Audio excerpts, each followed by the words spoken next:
அன்பின் உருவே ஆன்மீக குருவே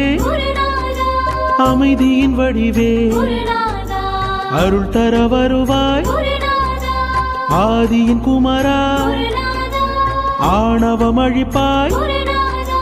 அடியவர் போற்றும் அகத்துள் உறைவாய்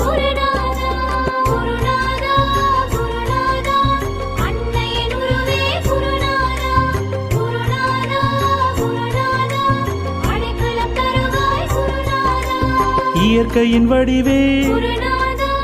ஈகை திறனே ஈக பரசுகம் தரும் ஈர்த்தமை ஆண்டாய் உயிரின் உணர்வே ஊழ்வினை அகற்றும் எளிமையின் உருவே ஏக ஜோதியே